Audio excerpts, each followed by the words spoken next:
True story. So I was coming home from a Prove It event, walked up to my doorstep. This is actually my doorstep, right?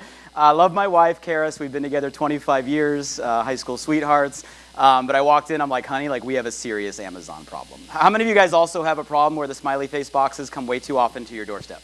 Okay, I have no idea how to solve this. It still happens, but I do know how to solve with confidence Amazon as a challenge, as a direct selling company. I think this is a super important conversation. So stay engaged and present even though we are the last session, okay? Quick backstory. So it was 2 years ago at the DSU event. I know that event's coming up here in April. I was sitting in a CEO forum. Stuart does a great job bringing a lot of like the CEOs together. Amazon came up as a topic, and I was blown away. They said, well, who's selling on Amazon? This is 2 years ago. And there were two of us that raised our hands, me and Danny Lee from 4Life.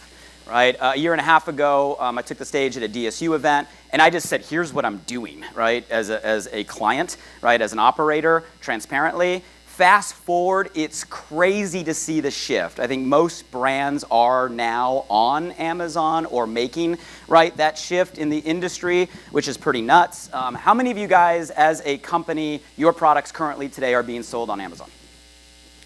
Right? For the rest of you not raising your hands, how many of you are product-based companies? Okay? I guarantee you if you're a product-based company, your products are on Amazon. Matter of fact, I went and searched your brands, and your products are on Amazon. The question is just how are they getting there and what control do you have over it? I'm in a room of compliance. You guys know this stuff, right? It can be a big problem. I love Amazon as a consumer. You guys love your Prime memberships?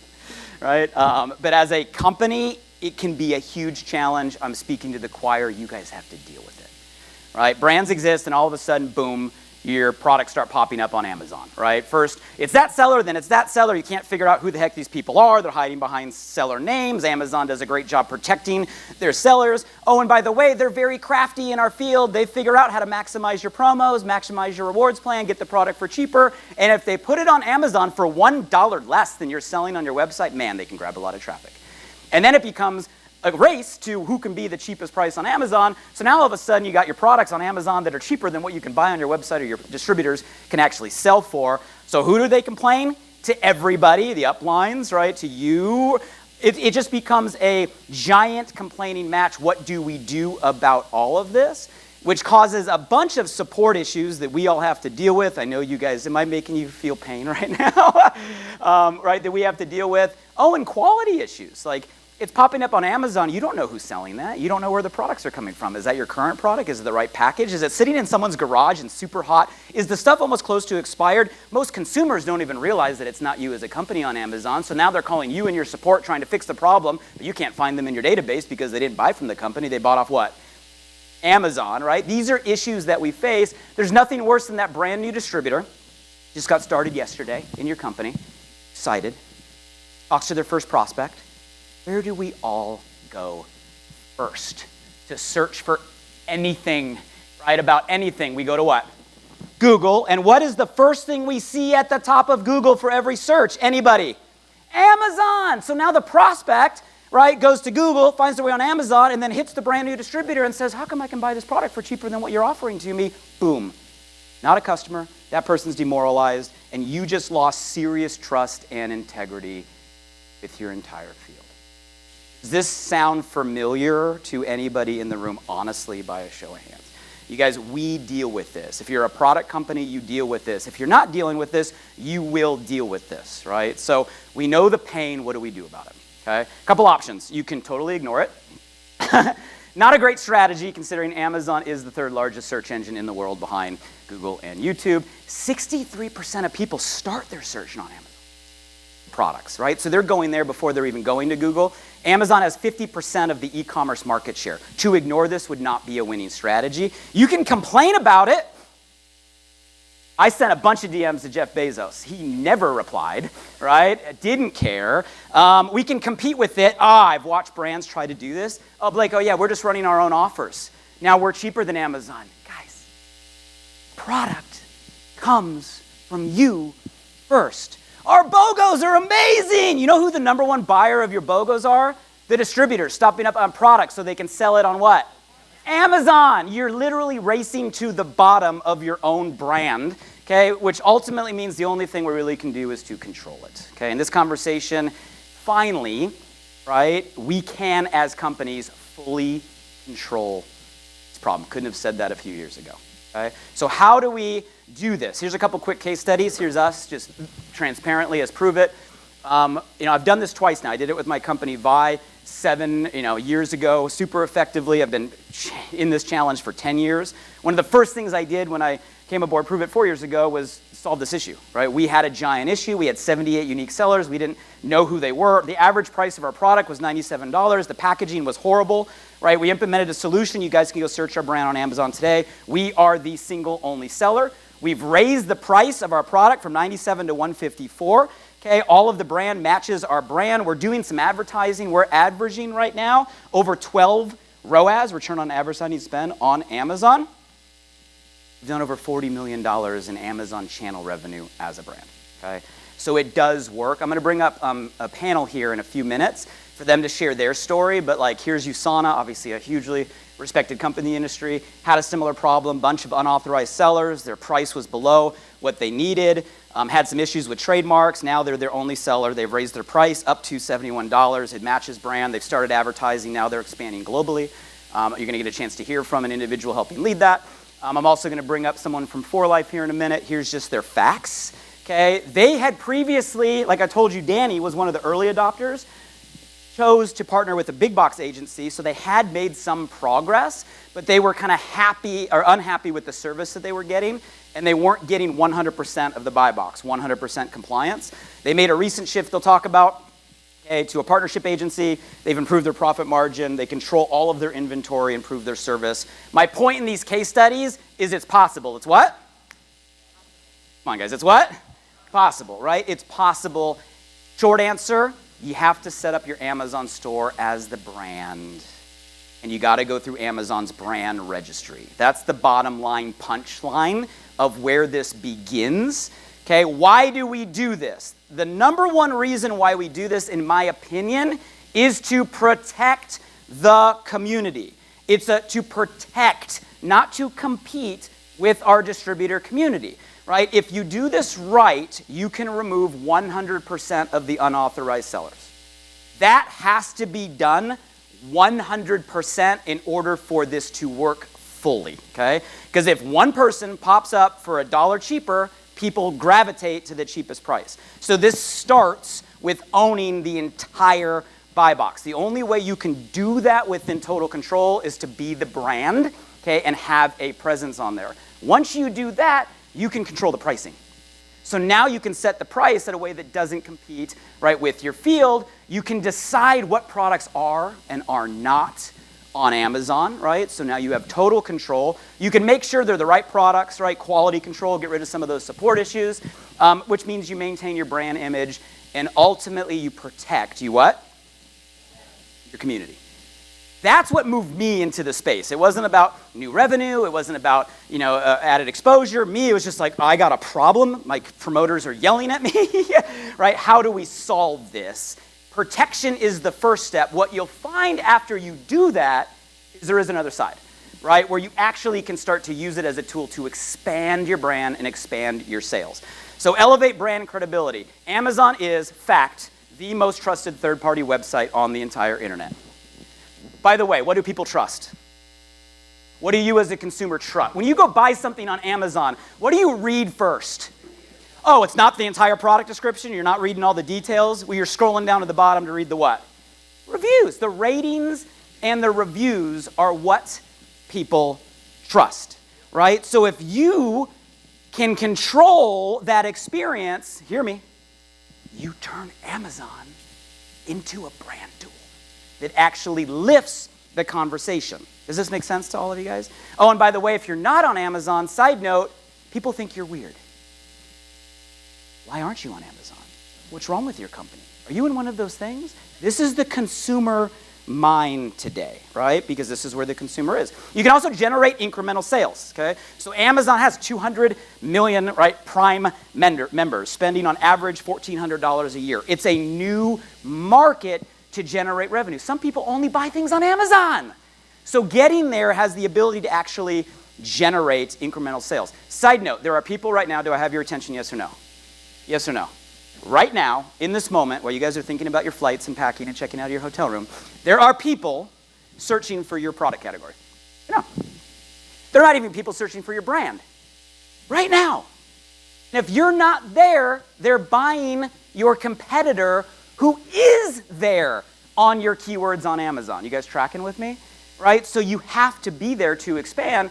Advertising gets you into a whole new side. Amazon has its own advertising platform, so you can actually advertise to get outside the conversation of just your distributors. Quick history lesson on direct selling. We do a great job bringing new technology to the world, creating a conversation, and then D2C brands go create products similar to ours for lower price and hijack our conversation on D2C channels. If you've been around long enough, this has been truth. We do the heavy lift, D2C then milks off our work. Now, for the first time as brands, we get to capture both sides of the conversation. By the way, if you do it correctly, it's the highest margin revenue you will have. Your CFO will love that. And public companies or future public companies, the market gives D2C revenue higher value. They give it higher multiples, higher value as D2C revenue. They just do, okay? So that's why we do this, right? But Blake, we're a direct selling company. We're empowering entrepreneurs, right? That is exactly why you make this step. It's not to compete, it's to protect.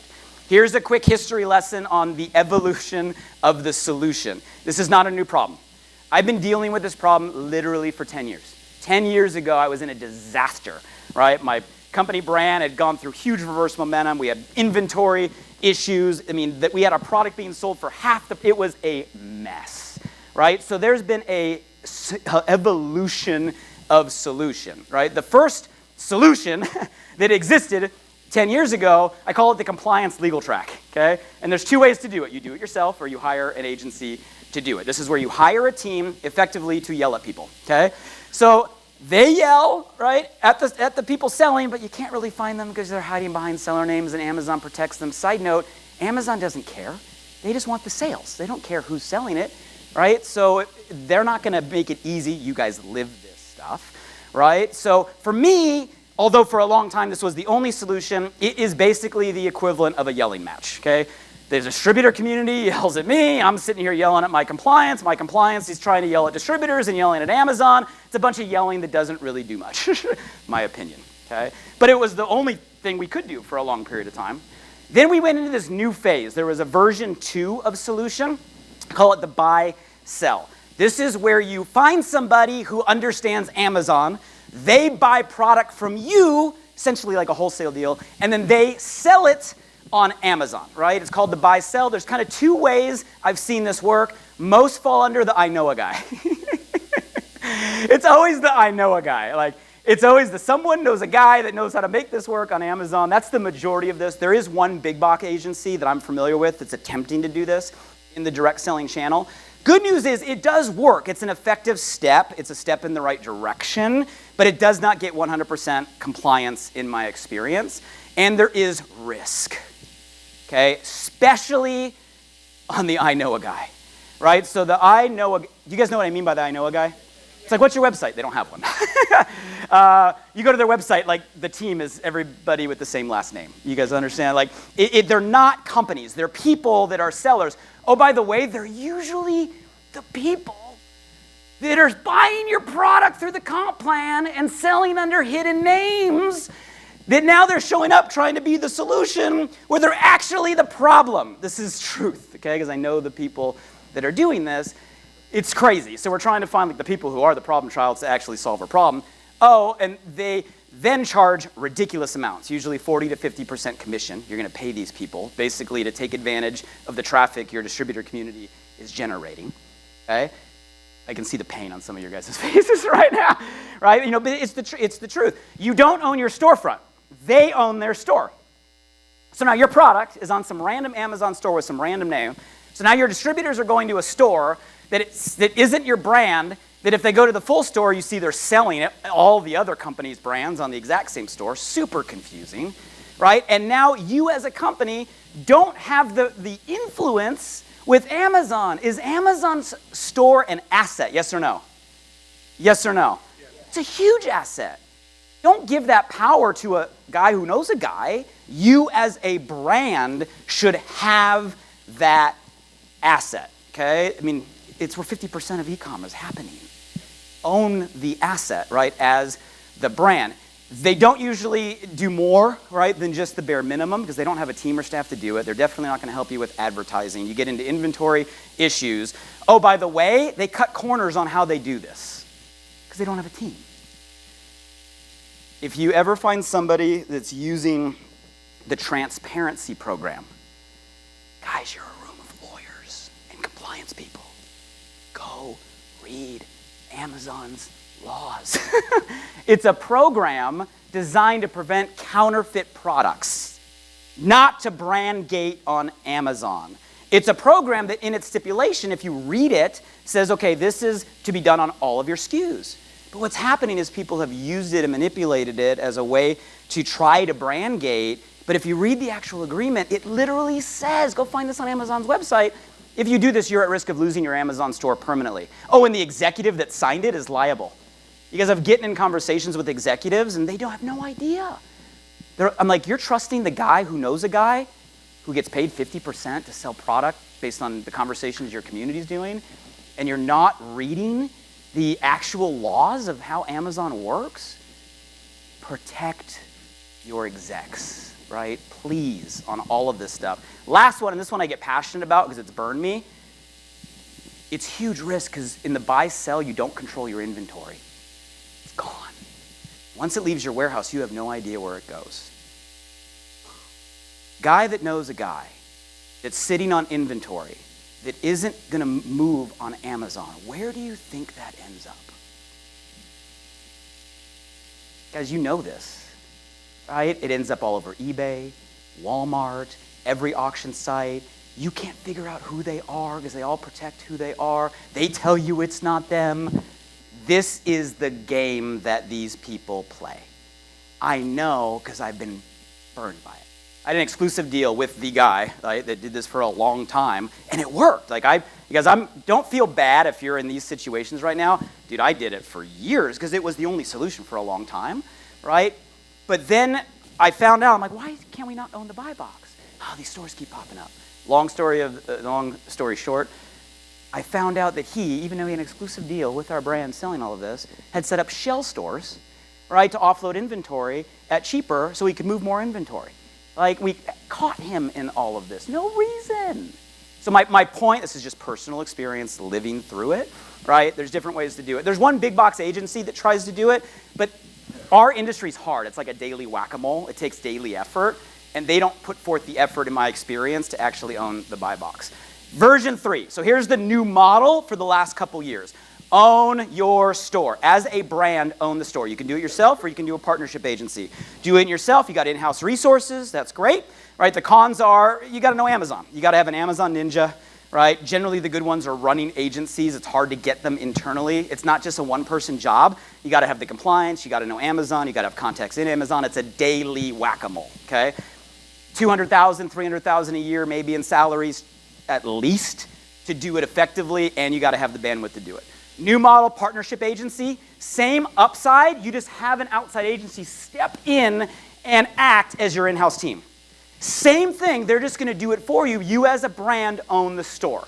A lot cheaper, right, than the buy-sell, and actually cheaper because it's shared resources than what you're gonna find, right, trying to staff it yourself. But you own the asset, you have all the control, they just run the ball for you. It actually saves you time. I'm talking on behalf of the company and the brand. Full transparency, I'm going to bring Josh up here in a minute from LaCour Commerce. I know they've been around. They're the only ones I know running this model. I've been a client of them for 7 years, first with Vi, then with Prove It. Trust them implicitly. They're the best I've found at doing this. A lot cheaper, 100% of the buy box in my experience. Okay, so that's kind of like the options. That's one side of it. Once you find the right partner, there's another side of the equation. You got to give this to your sales team, right, to the business team, because you got to have both sides. So once you have the solution, then you got to implement a strategy. Once you own the buy box, now you can set the price higher than what you're selling it for. Our process, personally, we do it 10% higher in shipping inclusive. You can limit the products. Core SKU, right? Limit the products, not promotional, not new product drops. Leave those for your community. By the way, if you have inventory risk, oh no, expiration date's coming up in 6 months, we're not going to move it on our current trend. We use Amazon as a channel all the time, right, in order to mitigate write-off or scrap costs, right? So, I mean, there's huge value to all of this. You can limit promotions and special offers to your community, right, to your distributors. This is a big one. Removes every concern from a field perspective. I call it a sponsorship guarantee. We tell our community, if you ever think you lost a customer to Amazon, just tell us. If you're working with the right team, they can verify address. And if your promoter can verify the address, just give them the credit. Right? Give them the credit. That one thing removes any concern of channel conflict. I'll give you guys the future. You'll never need to use it. You'll never need to use it. Why would someone go to Amazon, pay a higher price on less inventory with no promotions or benefits or upside versus going to someone they actually know, like, and trust and getting a better deal?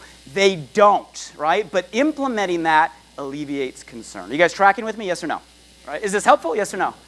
Share in the upside. So if it generates revenue, which it will, I recommend sharing in the upside in your community. Create a pool, create incentives, right? So now you got alignment. This is important. Alignment with your distributor community. It's actually to their entire benefit and zero risk to make the move, okay?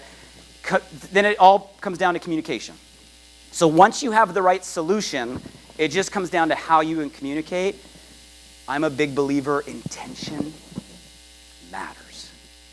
Intention matters. So, like, I've never had an issue communicating this with our community because my intention has always been to protect the opportunity first and foremost. It was never add another revenue stream to the company. It's done that, but it was always been, let's protect the opportunity that we're doing. Your intention has to be in the right place. Be super transparent. There's no need to hide. There's no need to, like, pretend you're not. Just be upfront and educate them on how this works. What's in it for me, right, as the promoter? Hey, we're going to get rid of all these unauthorized sellers stealing your customers. We're going to raise the price so you have the ultimate best price products and benefit. If you ever have an issue, let us know. We'll assign the customer directly to you. And by the way, if this generates revenue, we're all going to win. We're going to Tahiti next week, next year. Like, share in, right, the upside and communicate top down. Warning. As soon as you do this, you will immediately find out where all the Amazon sales are coming from. The most vocal leaders will be the only ones that oppose this. There's no reason to oppose it. It literally is a win for everybody in the community except those that have a personal motive or agenda because they know a guy over here that's selling all the things on Amazon, stealing the community, popping up their outside leg to get a bonus check. Like, you will know who those people are instantly by their voice. Leaders do the right thing for the right reasons for the right people. You got to lead through that for the 99%, not let that one person with an agenda, right, pretend that there's a reason not to. Does this make sense? Am I being too direct or is this helping? Right? Most common mistakes. Try to do it yourself too soon. It's hard. Like, I mean, it is a specialty, right? So if you try to do it, if you don't get 100% of the buy box, you're not going to have 100% of the solution. You pick the wrong guy. I shared my personal experience out there. I know a guy.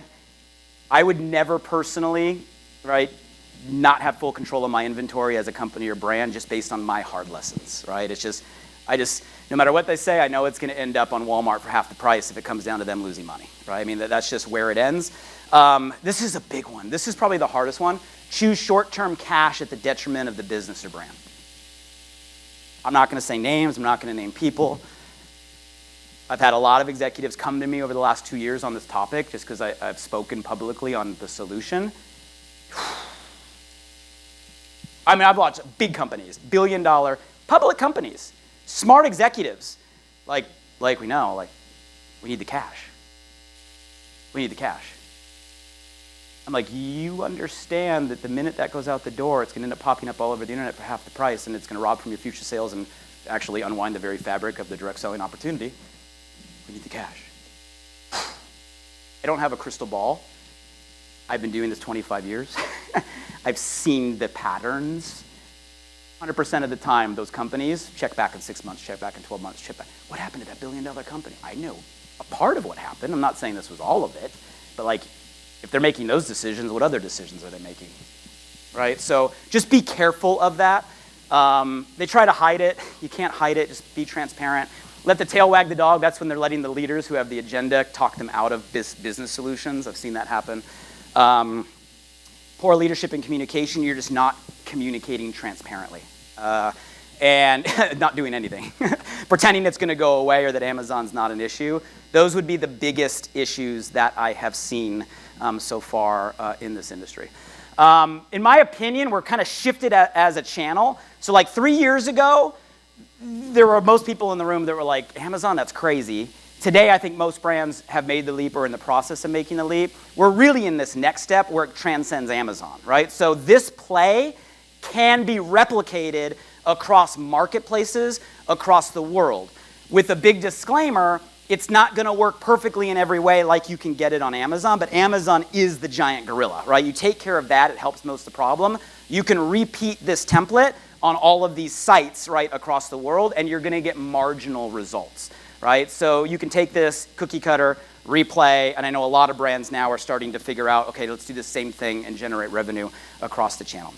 Okay, so strategic benefits, guys, are bigger than the financial. So financial, you can add revenue, you can protect revenue, but the strategic benefits, in my opinion, of brand and protection are way more valuable than just the revenue.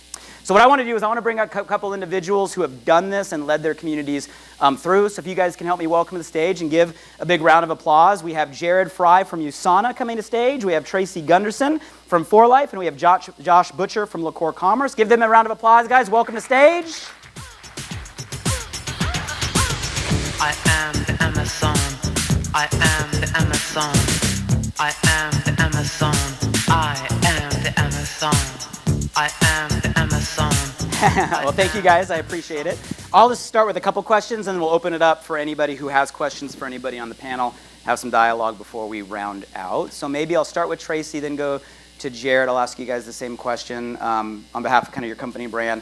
Like, what made you make the leap? And then what benefits have you seen in doing so?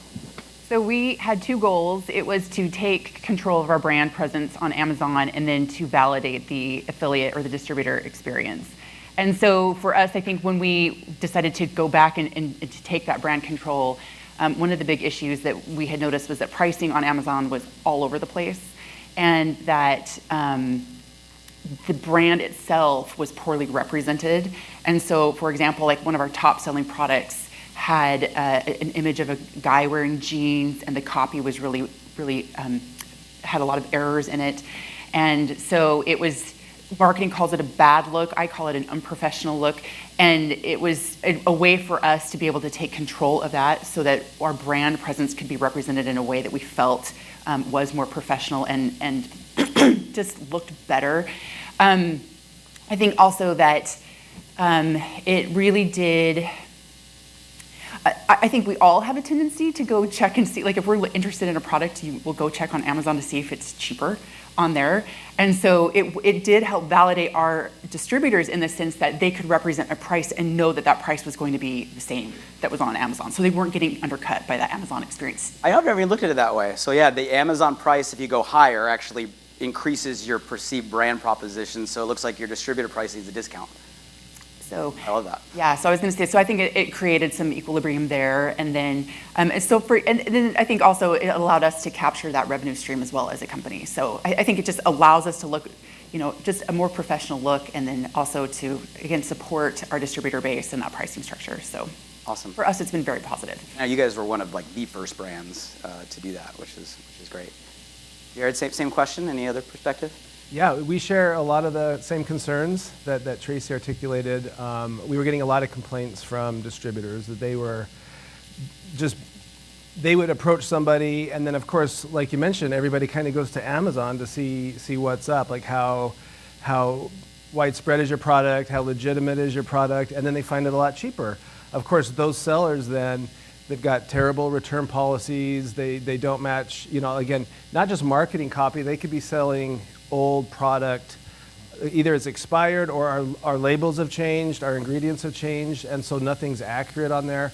So overall, it's a terrible brand strategy to just have these third-party sellers on there doing it. So, we needed to clean it up. We tried some things that didn't work as well until we got to this solution, which was fantastic. But yeah, that was the main concern. It wasn't ever to make money, although we do make money and that's fine, but we're not trying to compete with our distributors.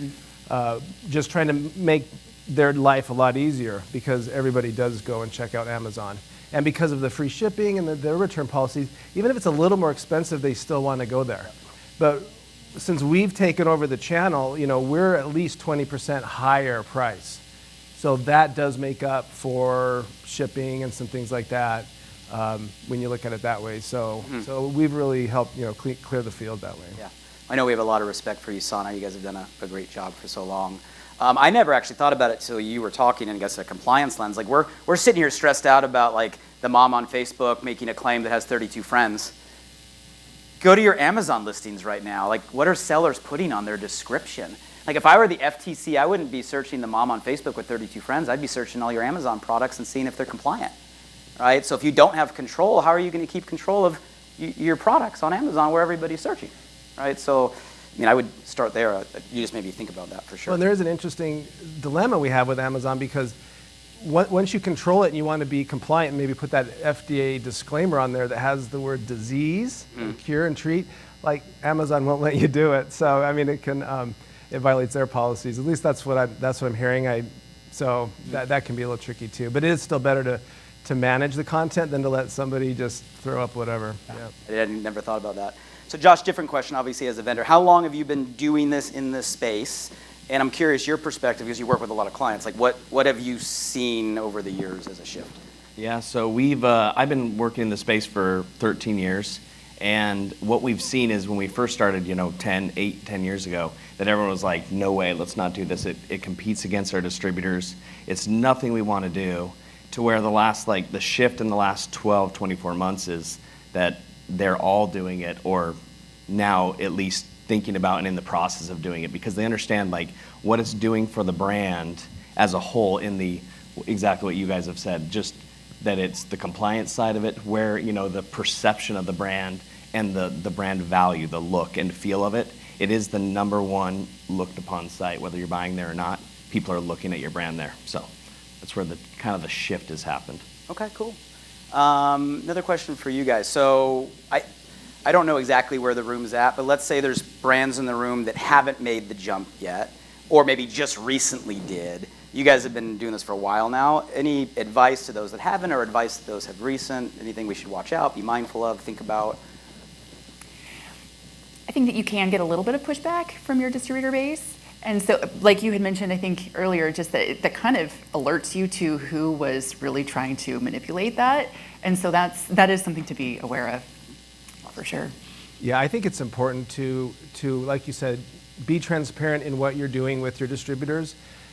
First of all, have the full backing of your executive team, because when you get that pushback, and it's because a lot of distributors, they don't understand all of the benefits and the reasons why you're doing it and how important it is.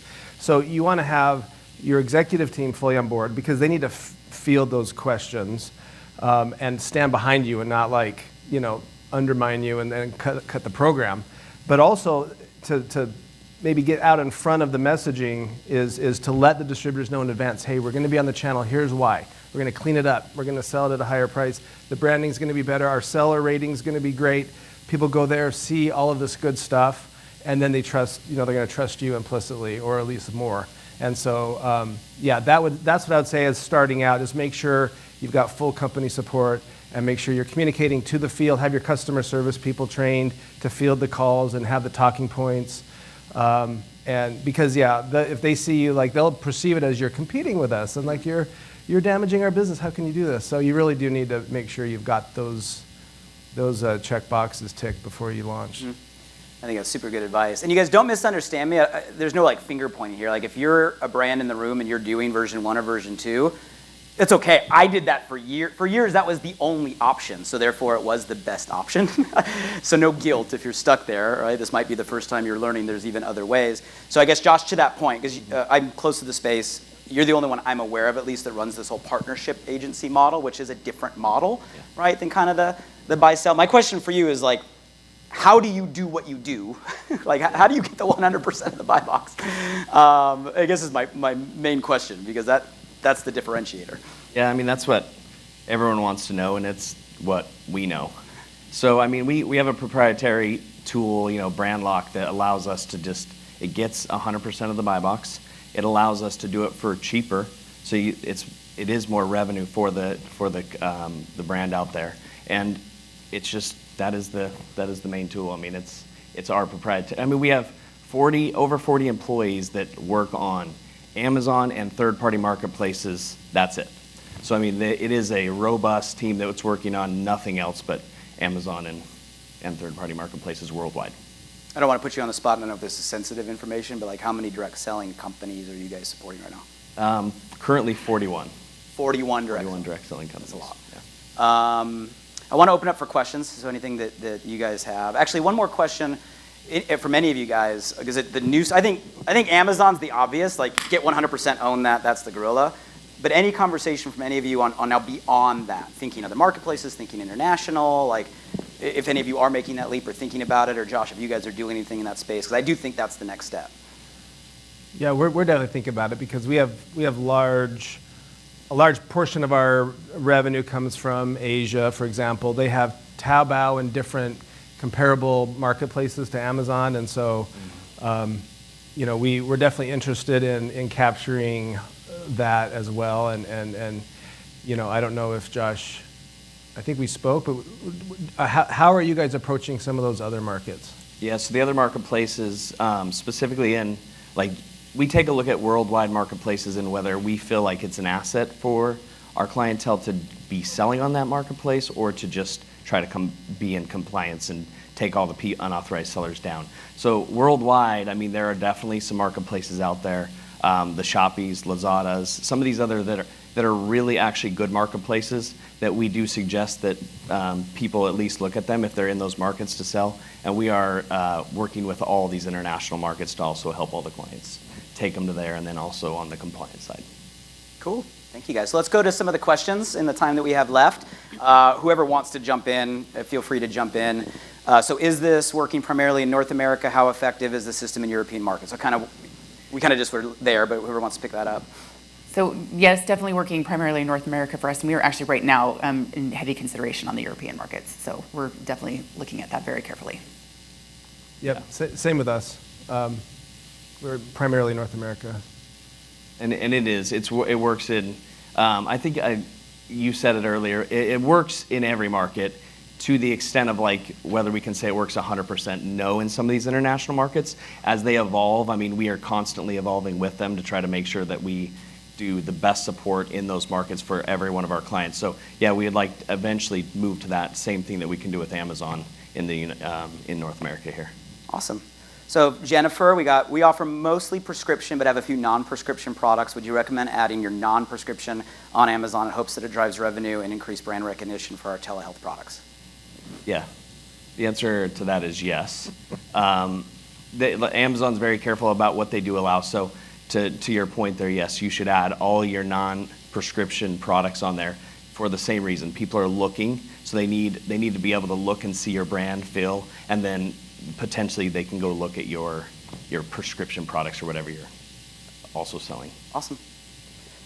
And feel free to jump in if you guys have a passionate answer on any of you. Well, I mean, I think it just depends on what is driving you to do it and what's compelling you. Like for us, it was a different reason. It wasn't to drive revenue. I mean, it was to drive revenue, but in the direct sales channel, not the Amazon channel. Mm-hmm. So, you'd have to do your own analysis. Every company's got a little different structure, business model, how they operate, and so whether it makes sense to you or not would just be something you'd want to discuss with your team. I agree.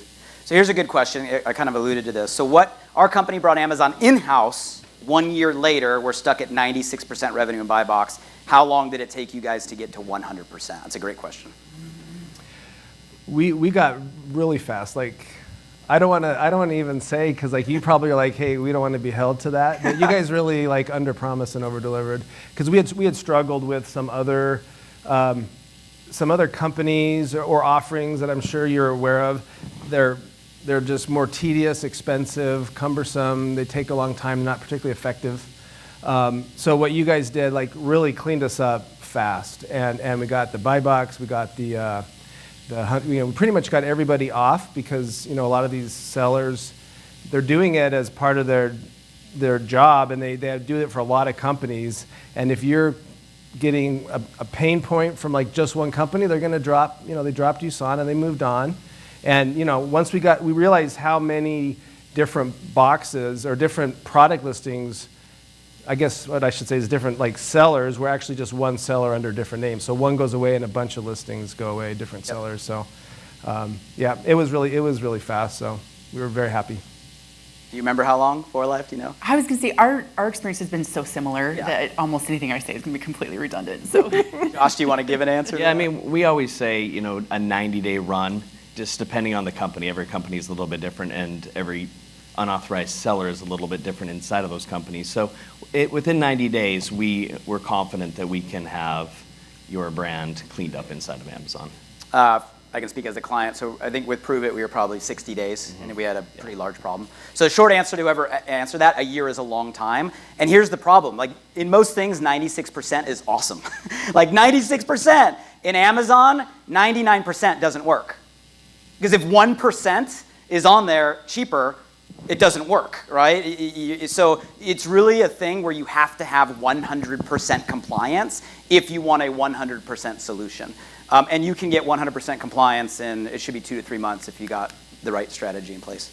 How can we convince our Amazon sales team to list all our items and not just the top sellers? Mine won't list, all because of Amazon storage fees, so they don't think it's worth it. Yeah. I'll jump in on that one. I mean, it's just a matter of like being conservative on the inventory that you send to Amazon. I think you should represent your brand completely. Everybody out there that, the distributors that are driving traffic there to look at products, they want to see what the brand is all about. So yes, absolutely. You don't want to sit a bunch of inventory sitting there that's going to, get fees. But if we are conservative in the sense of how much we are sending in there, then you're not going to get those fees. Does FBA and FBM have any part of that answer? Yeah, absolutely. If you're FBM, that answered. Explain what, because they may not. So FBM is fulfilled by merchant, so that if someone buys something from Amazon and you're FBM, you're shipping it out of one of your facilities. If you're FBA, then you're shipping it, it's being shipped by Amazon. So you're only going to obtain those long-term storage fees if it's FBA. So like from a Prove It perspective, we do FBA fulfilled by Amazon for the stuff that we know sells a lot on Amazon, and then we do FBM for all the other SKUs we want on Amazon. So we don't have to worry about the Amazon storage fees. So we get the full brand compliance, protection, all the benefits. We just use both. Any different answer, other answer? Looks like last question here. Does the Amazon platform allow us to see who these sellers are? No.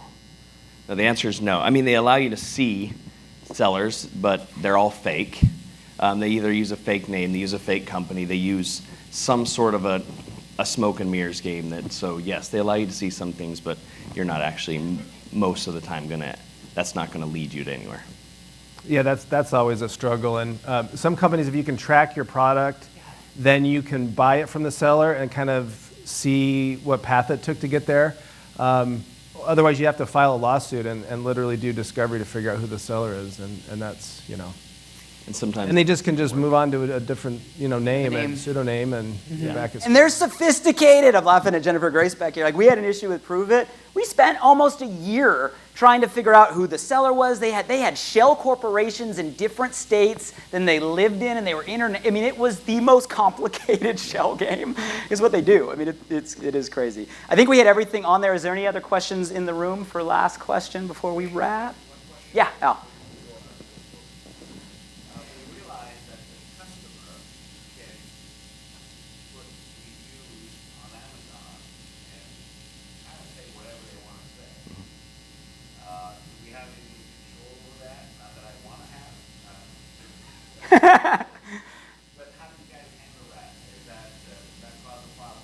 Yeah, so we manage all customer reviews. Now, Amazon wants a platform that has truth behind it. So if the review is something in regards to your product that it tasted bad, all that stuff, they're going to leave it up there. There's nothing. Claims. Claims. Yeah, so if there is a review that is claiming something that has no validity towards the actual product, then yes, we work on getting all of those reviews off. So give me an example of what you're asking. I'm going to give you two answers. I know what you're asking. Like I think Josh is saying you have the ability, if it's an actual issue, to potentially get it removed on Amazon. Correct. As a brand, right? Maybe we don't have that control or that ability, and there are great testimonies that are on Amazon. I mean, I think it's a legal risk decision. Yeah. Yeah. Yeah. That Amazon that.